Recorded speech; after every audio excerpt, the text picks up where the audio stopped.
আসসালামু আলাইকুম। পেট্রা থেকে স্বাগতম। আম্মান থেকে প্রায় 240 কিলোমিটার দক্ষিণে এই অন্যার সাইটের অবস্থান। আজকে আমরা এটা এক্সপ্লোর করে আসছি। আমাদের সময় লেগেছে 4.5 ঘন্টার মতো বাসে আসতে। এন্ট্রি টিকিট আমাদের নেওয়া হলো জন প্রতি 50 জর্ডানিয়ান ডিনার। আমাদের সাথে আমাদের টুরিস্টরা আছেন। এই পয়েন্ট থেকে কেউ চাইলে ক্যানাল এন্ট্রি সাইট পর্যন্ত ঘোরা ভাড়া করতে পারেন। আমরা অবশ্য হেঁটে যেতেই স্বাচ্ছন্দ্য বোধ করছি। এটা হলো ওয়ান ডে এক্সপ্লোরেশন। যদি কেউ চায় 2 দিনের এক্সপ্লোরেশন তাহলে 70 দিনার। যদি কেউ 3 দিনের এক্সপ্লোরেশন চায় তাহলে 100 দিনারের মতো খরচ হবে। এটা করতে গেলে পেট্রা এসে হোটেল রিজার্ভেশন থাকতে হবে।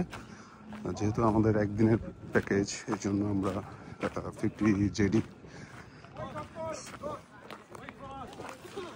সো যেটা বলতেছিলাম, আমরা হেঁটে হেঁটে ক্যানেলের মুখে যাচ্ছি। আপনারা দেখতে পাচ্ছেন এটা স্কুপচার মতো অনেকটা আর্কিটেক্ট গঠন। এই পেট্রা নির্মিত হয়েছিল নাবাতিয়ান জাতি কর্তৃক। তারা ছিল আরব গোত্র। তারা এগুলো তৈরি করেছিল খ্রিস্টের জন্মের প্রায় 400 বছর পূর্বে।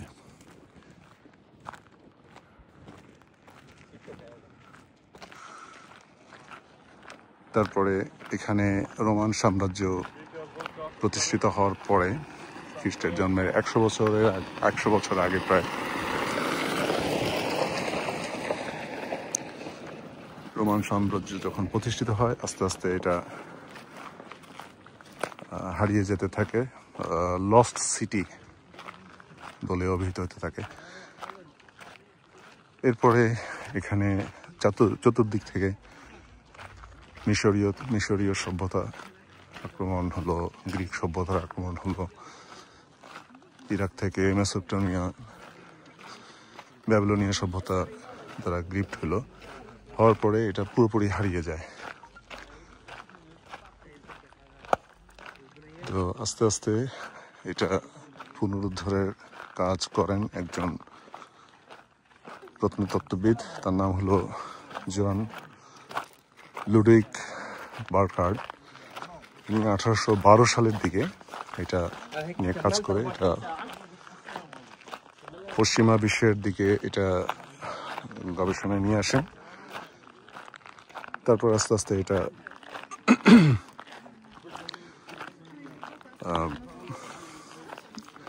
প্রকাশ পেতে থাকে। সর্বশেষ 1985 সালে ইউনেস্কো এই সাইটটাকে নিউ কালচারাল হেরিটেজ সাইট হিসেবে ডিক্লেয়ার করে এবং 2007 সালে one of the newest 7 wonder হিসাবে ডিক্লেয়ার করে। এরপর থেকে পর্যটকদের জন্য এটা খুব আকর্ষণীয় একটা প্লেস। কিন্তু এখানে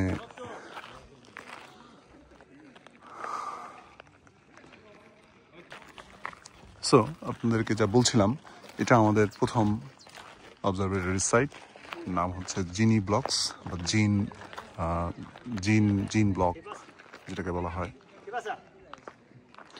জিন থাকতো এখানে। যে কোনো একটা সাইড দিয়ে দেখা যায় যে একটা ডোর দেখা যাচ্ছে, দরজার মতো। একটা অপরূপ সৌন্দর্যময় একটা জিনিস। আসলে এটা সামনে থেকে না দেখলে বিশ্বাস করা যাবে না যে এত সুন্দর পাথরের মধ্যে স্যান্ডস্টোন, শ্বেত পাথর নির্মিত, কিভাবে তৈরি হয়ে আছে। সো নেক্সট সাইট আমরা এগিয়ে যাচ্ছি।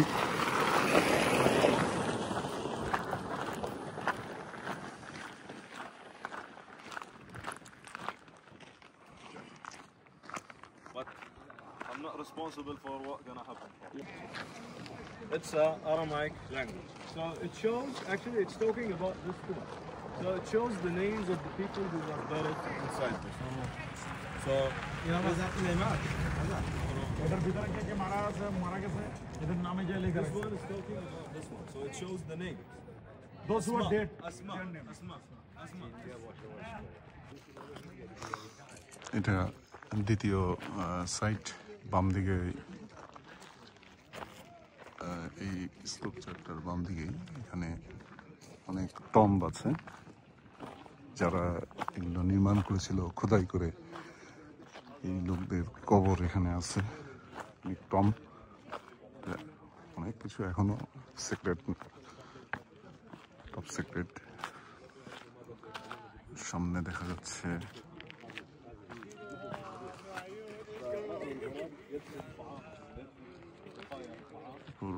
পূর্ব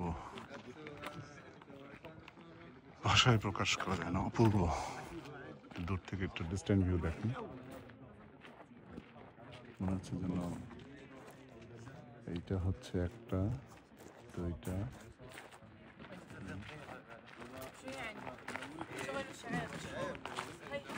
ঘুমিয়ে আছে, দূর থেকে মনে হচ্ছে।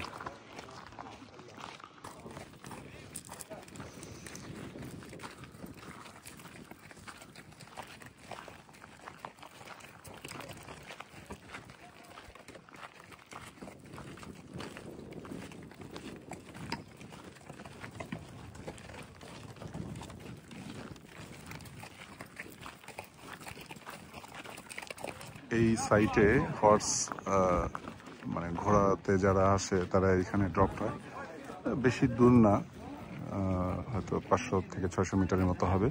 যারা একটু সমস্যা হাঁটা তারা এখানে হর্স ড্রপ করে। এখন আমরা মেইন সাইটে আস্তে আস্তে প্রবেশ করতে যাচ্ছি।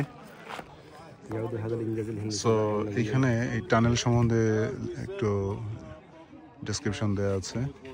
টানেলটা প্রায় 88 মিটার লং।